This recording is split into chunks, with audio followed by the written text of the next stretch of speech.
ሰላም ጤና ይስጥልኝ።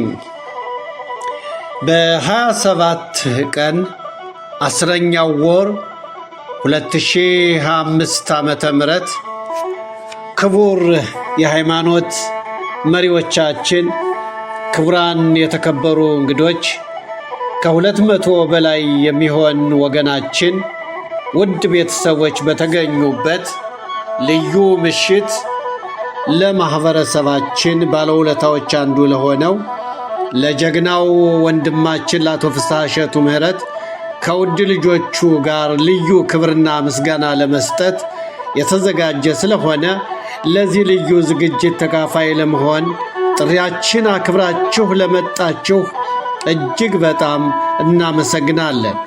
እንደሚታወቀው ወገናችን ያን መራራ ጉዞ አሳልፎ በሱዳን በአምራኮባ ካምፕ ውስጥ ያሳለፈው ቆይታ ከጉዞ ታሪካችን ውስጥ በጣም ከባዱ መራራና ፈታኝ ጊዜ እንደነበረ በተለይ ከዛ የነበራችሁ ታስተውሳላችሁ።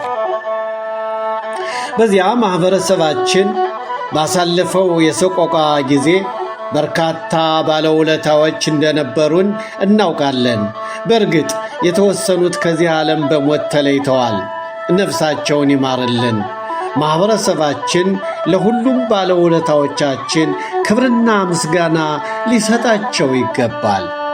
እኛ የጀግና ወንድማችን የአቶ ፍስሐ እሸቱ ምህረት ቤተሰቦች ለማህበረሰባችን ታላቅ ውለታ ላደረገው ወንድማችን ክብርና ምስጋና ለመስጠት ያደረግነው ምሽት ለማህበረሰባችን ጥሩ ምሳሌ ይሆናል ብለን እናምናለን። አቶ ፍስሐ እሸቱ ምህረት ከቤተሰቡ ጋር ያን መራራ ጉዞ አሳልፎ ሱዳን አምራኮባ ካምፕ እንደደረሰ ከሱ በፊት ቀደም ብለው ከካምፑ ውስጥ የነበሩ ወገኖቻችን እንኳን ደህና መጣችሁ ብለው አቀባበል ካደረጉላቸው በኋላ በካምፑ ውስጥ ሳሉግ የሚባል ወንበዴ በወገናችን ላይ ክብረ ነክ የሆኑ ድርጊቶችን የሚፈጽም ስለሆነ ራሳችሁን ጠብቁ ሲሉ አስጠንቅቀዋቸዋል። አቶ ፍስሐ እሸቱ ምህረት ሳሉግ ምን እንደሆነ እንዲያስረዱት ጠየቃቸው።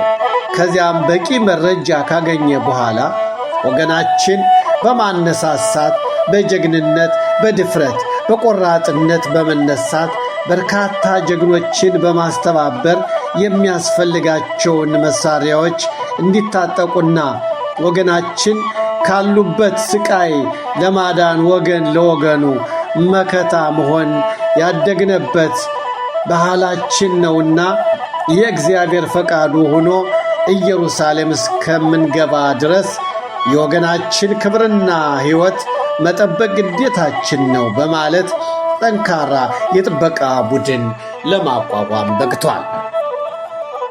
ሳሉግ የተባለው ጨካኝ ቡድን በማህበረሰባችን ከባድ ጥቃት በመፈጸም ከካምፑ አጠገብ የነበሩትን የውሃ ቧንቧዎች፣ የዱቄት ማከፋፈያ መጋዘኖች፣ የሕክምና እርዳታ መስጫ ክሊኒኮች በመቆጣጠር ወገናችን በውሃ ጥማትና በረሃብ ለመጨረስ እቅድ እንደነበራቸው ወንድማችን አቶ ፍስሐ እሸቱ ምህረት መረጃዎች ስለደረሰው በዚህ ምክንያት ጀግናው ወንድማችን ከተቋቋመው ጠንካራ የጥበቃ ቡድን ጋር በመሆን ለእርዳታ ሰጪ ድርጅት ኃላፊዎች የሳሉግ ቡድን የፈጸመውን አሰቃቂ ድርጊት ስላሳወቁ ሳሉጎች ከነበራቸው ኃላፊነት እንዲወገዱ አድርገው የበርካታ ወገኖቻችን ሕይወት ለማዳን ችለዋል። አቶ ፍስሐ እሸቱ ምህረት ይህን ከባድ ትግል ሲያካሂድ ውድ ባለቤቱ ወይዘሮ ዓለምነሽ ፈቃዱ ከጎኑ ሆና አስፈላጊውን ድጋፍ፣ ኃይልና ብርታት ስትሰጠው ስለነበረች አበው እንዳሉት ከሁሉም ስኬታማ ወንድ ጀርባ ጠንካራ ሴት አለች ብለዋል። እውነት ነው። በዚህ የተከበረና የተቀደሰ ምሽት ላንቺ የሁላችንም ክብርና ምስጋና ይድረስሽ። ክቡር ወንድማችን አቶ ፍስሐ እሸቱ ምህረት ከውድ ቤተሰብህ ጋር እግዚአብሔር ሙሉ ጤንነት ሰጥቶ ጤናህን ሰጥቶ እስከ 120 ዓመት በሰላም ኑርልን። ወንድምህ ሽሙኤል ምህረት ነኝ።